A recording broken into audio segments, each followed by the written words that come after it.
बिस्मिल्लाहिर्रहमानिर्रहीम। कैसे dear viewers, उम्मीद करता हूँ कि आप लोग ठीक ठाक और खैर खैरियत से होंगे। डियर फ्रेंड्स, आज का जो हमारा टॉपिक है वो है कैंसर एंटीजन के हवाले से।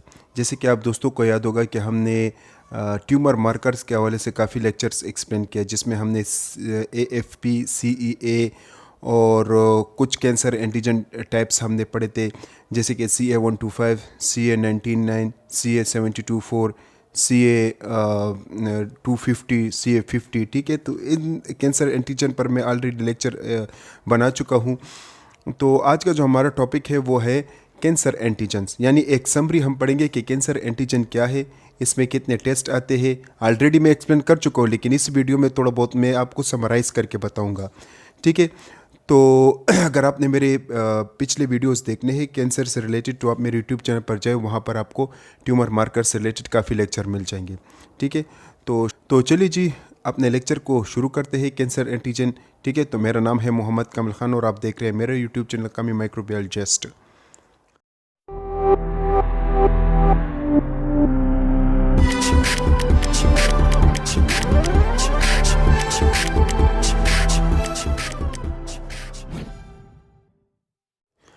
अच्छा डियर व्यूअर्स, सबसे पहले हम जिक्र करते हैं कि कैंसर एंटीजन क्या है।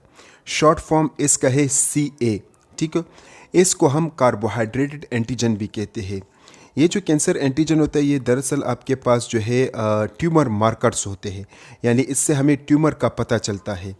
ठीक है, ये जो कैंसर एंटीजन्स होते हैं या जिसको कार्बोहाइड्रेटेड एंटीजन कहा जाता है, ये आपके पास जो एपिथेलियल सेल्स होते हैं, जितने भी ऑर्गन्स आपके पास होते हैं, उनके एपिथेलियल सेल से निकलते हैं।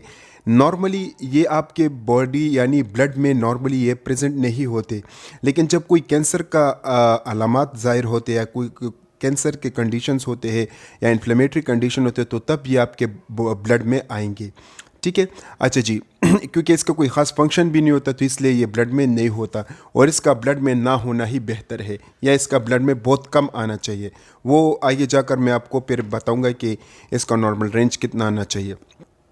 अच्छा जी, अब ये जो कैंसर एंटीजन्स होते हैं, ये कौन कौन से ऑर्गन से आपके पास ज़्यादातर सिक्रीट होते हैं?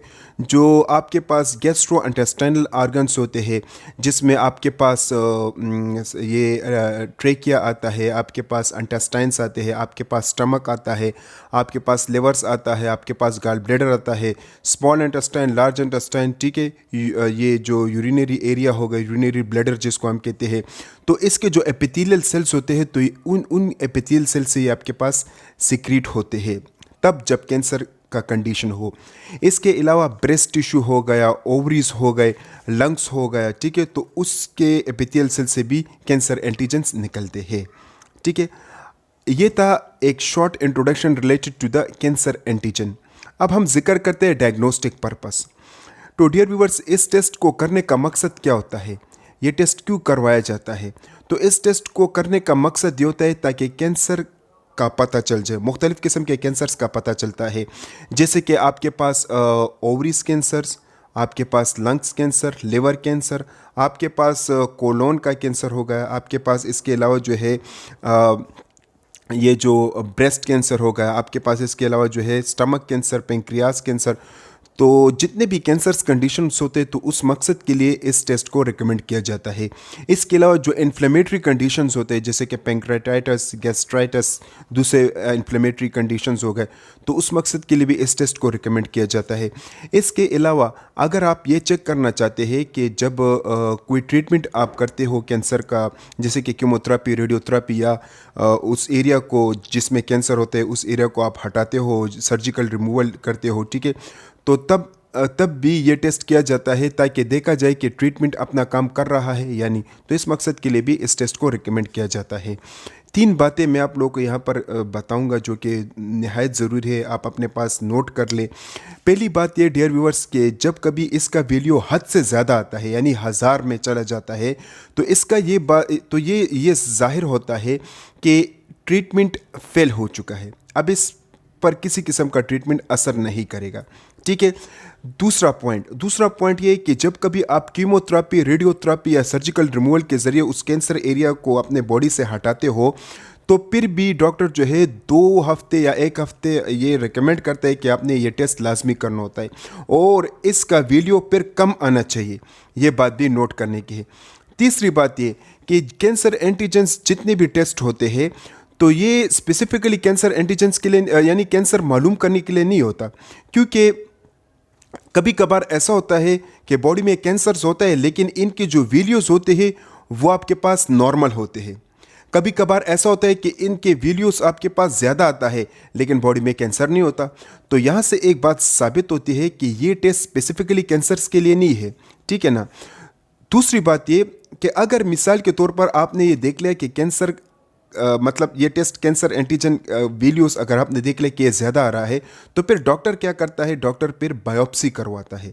बायोप्सी से फिर कंफर्म पता चलता है कि कोई कैंसर है भी या नहीं, क्योंकि उसमें कैंसर सेल्स देखा जाता है, जिससे फिर मजीद कैंसर का थोड़ा बहुत आइडेंटिफिकेशन यानी कैंसर का पता चल जाता है, ठीक है, अगर इन कैंसर एंटीजेंस का वैल्यू ज़्यादा आता है तब। अच्छा जी, अब डियर व्यूवर्स हम बात करते हैं कि कैंसर एंटीजेंस के कितने टाइप्स हैं। जैसे कि मैं ऑलरेडी एक्सप्लेन कर चुका हूं, लेकिन यहाँ पर मैं आप लोगों को थोड़ा सा रिवाइज करता हूं कि कैंसर एंटीजन के कितने टाइप्स हैं। तो कैंसर एंटीजन के आपके पास मुख्तलिफ टाइप्स होते हैं। इसमें आपके पास जो सबसे कॉमन कैंसर एंटीजन होता है वो है CA-125। CA-125 का जो नॉर्मल रेंज होता है वो आपके पास 35 यूनिट पर ml, इससे कम आना चाहिए, यानी लेस देन 35 यूनिट पर ml। दूसरा जो कैंसर होता है उसको हम कहते हैं CA-19-9, ठीक है, और इसका जो नॉर्मल रेंज आपके पास होना चाहिए वो लेस देन 37 यूनिट पर ml। तीसरा हमारे पास होता है CA-15-3। इसका जो नॉर्मल रेंज होता है वो आपके पास 30 से कम आना चाहिए, 30 यूनिट पर ml। इसके अलावा जो हमारे पास चौथा जो होता है वो है CA-72-4। इसका जो नॉर्मल रेंज होना चाहिए वो लेस देन 6.9 यूनिट पर ml होना चाहिए। इसके अलावा हमारे पास है CA-242। इसका जो नॉर्मल रेंज होना चाहिए वो लेस देन 20 यूनिट पर ml होना चाहिए। इसके अलावा हमारे पास है CA-50। इसका भी नॉर्मल रेंज आपके पास लेस देन 20 यूनिट पर ml होना चाहिए, ठीक है डियर व्यूअर्स। तो ये थे आपके पास कैंसर एंटीजन के टाइप्स। अब हम जिक्र करते हैं कि टेस्ट प्रोसीजर। तो कैंसर एंटीजेंस या ट्यूमर मार्कर्स के जितने भी टेस्ट होते हैं उसको एडवांस मशीन पर रन किया जाता है, यानी ये रिकमेंड किया जाता है कि इसको किसी भी फुली ऑटोमेटेड एडवांस मशीन पर इस टेस्ट को रन किया जाता है। इसके अलावा कुछ लो लेवल और लो कैटेगरी के जो लैब्स होते हैं, ठीक है ना, या दूसरे जो जिनके पास ज़्यादा बजट नहीं होता, तो वो लोग जो है इन टेस्ट को फिर जो सेमी ऑटोमेटेड मशीनें होती हैं हमारे पास, जिसमें फाइन केयर आता है, जो कि फाइन केयर जो कि FIA बेस पर काम करते हैं, फ्लोरेसेंस एम्यूनो एसिड पर जो काम करते हैं, जिसमें फाइन केयर, लोफिया, डाइग्रेड, इन मशीनों पर भी इस टेस्ट को रन किया जाता है। इसके अलावा इस टेस्ट को एलाइजा टेक्निक्स पर भी रन किया जाता है, ठीक है। ये था आपके पास टेस्ट प्रोसीजर। टेस्ट प्रोसीजर के लिए तरीका कुछ हुए कि सबसे पहले आपने ब्लड लेना है, ब्लड को सेंट्रीफ्यूज यानी जेल ट्यूब या रेड टॉप में, फिर आपने क्या करना है, इसको सेंट्रीफ्यूज करके सीरम को जुदा करना है, और फिर जो कि अभी मैंने आपको बताया, तो इन चीज़ों पर यानी एडवांस मशीन पर, सेमी ऑटोमेटेड मशीन पर और एलाइजा टेक्निक पर आपने फिर इस टेस्ट को रन करना है। ये था आपके पास टेस्ट प्रोसीजर। अब डियर व्यूअर्स हम जिक्र करते हैं कि वो कौन से मेन वजूहात होते हैं जिसकी वजह से कैंसर एंटीजन जो होता है वो खून में ज़्यादा आता है, ठीक है। तो वैसे अगर देखा जाए इसका वैल्यू जो है वो कम आना चाहिए, ना कि ज़्यादा। अगर ज़्यादा आएगा तो फिर नुकसान होगा, कम ही आना चाहिए। अच्छा जी, जो मेन वजूहात होते हैं वो है आपके पास कैंसर के वजूहात, ठीक है, जिसमें ओवरीज कैंसर, ब्रेस्ट कैंसर, आपके पास लंग्स कैंसर, आपके पास कोलोरेक्टल कैंसर आपके पास हो गए। इसके अलावा जो है आपके पास लिवर कैंसर हो गया, आपके पास गॉल ब्लैडर का कैंसर हो गया, ठीक है। इसके अलावा जो है आपके पास GIT, स्टमक कैंसर, इसके अलावा जितने भी कैंसर्स होते हैं तो उन कंडीशंस में इसका वैल्यू ज़्यादा आता है। दूसरी बात, इन्फ्लेमेटरी कंडीशंस में भी इसका वैल्यू ज़्यादा आता है। तीसरा वजह ये होता है कि जो क्रोनिक डिजीज़ होते हैं जैसे कि किडनी और लिवर क्रोनिक डिजीज़, तो इसमें भी इसका वैल्यू ज़्यादा आता है, ठीक है डियर फ्रेंड्स। तो ये थे आपके पास मेन वजूहात जिसकी वजह से CA यानी कैंसर एंटीजेंस का वैल्यू आपके पास ज़्यादा आएगा। अब हम चलते हैं ट्रीटमेंट की तरफ। अगर डियर व्यूअर्स कैंसर एंटीजन ज़्यादा है तो इसको नॉर्मल किस तरीके से हम लाएंगे। तो कैंसर, चूँकि कैंसर है तो कैंसर को ट्रीटमेंट का तरीका कुछ यूँ है कि आपने रेडियोथेरेपी या कीमोथेरेपी। चूँकि इसका कोई ट्रीटमेंट नहीं है, लेकिन ज़्यादातर रेडियो और कीमोथेरेपी के ज़रिए इसको ट्रीट किया जाता है। ये इसका करेक्ट ट्रीटमेंट नहीं है, ठीक है ना। इसके अलावा सर्जिकल रिमूवल, यानी जिस बॉडी के जिस हिस्से में कैंसर होता है या ट्यूमर होता है तो उस एरिया को बॉडी से हटाया जाता है, ठीक है। इसके अलावा जो है जो इन्फ्लेमेटरी कंडीशंस होते हैं तो उन कंडीशंस को आपने डिफरेंट मेडिसिन से स्टॉप करना है।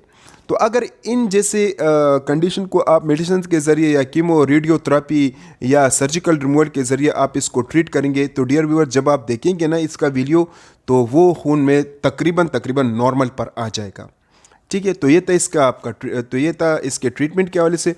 तो dear viewer this is all about the cancer antigen. मुझे उम्मीद है इस वीडियो से आपने बहुत कुछ सीखा होगा, लेकिन अगर फिर भी जहन में कोई सवाल है तो आप नीचे कमेंट सेक्शन में करें।